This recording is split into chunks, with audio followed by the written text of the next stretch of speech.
John was arrested in 1968 and released in 1972 for trying to steal thousands of dollars worth of merchandise. After being released, he would bump heads with the law again in 1975. He went to the slammer again and was let out 3 years later. He was also arrested in 1990 for racketeering and extortion, as well as jury tampering and other crimes. In 1992, Gotti was convicted on 13 counts including racketeering, murder, and obstruction of justice.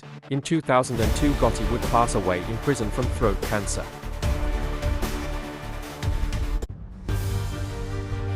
Gotti would work for the Gambinos when he was a young teen till he became a rising star and eventually would earn his made man button.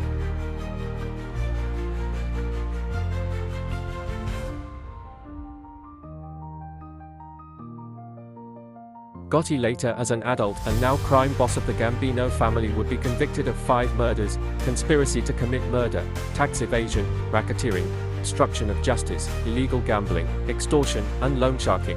He received life in prison without the possibility of parole and was transferred to United States Penitentiary in Marion, Illinois.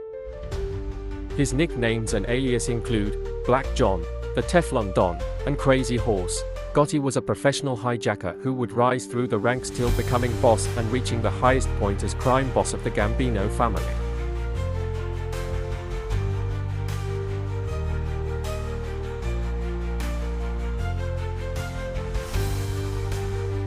Brought up under the wing of Neil Delacroix and Carmen Fatico at around 13 years old, he was already running with street gangs in his local neighborhood and would join the roster of the Gambino family.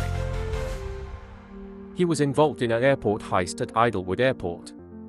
Now today it is called JFK Airport.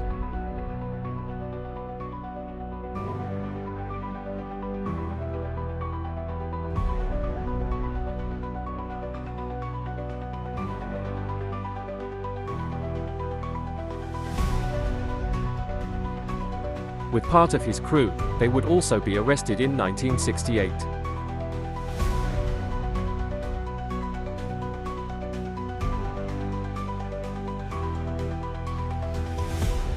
John's net worth is between $12 and $30 million, the Gambino family being the most powerful family at the time. Gotti was making a lot of money. Gravano's annual income was $5 million.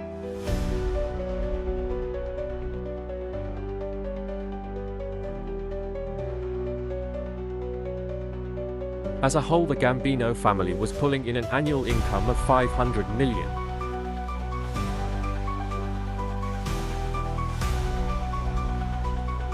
Gotti also did not accept plea deals and would not let his crew members accept plea deals. Some guys could have seen their family won last time, but thanks to John and his ways, they were told absolutely not. Some of his loyalists were mad knowing they could have seen family won more last time or possibly made it home at some point, but instead would rot in prison.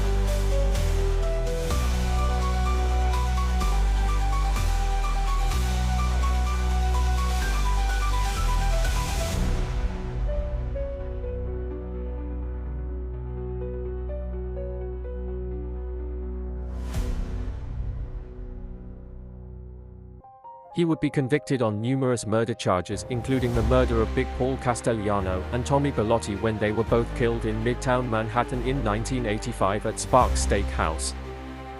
Around 5:30 p.m., Big Paul and Tommy Bellotti would be shot down by a hit team along with backup shooters.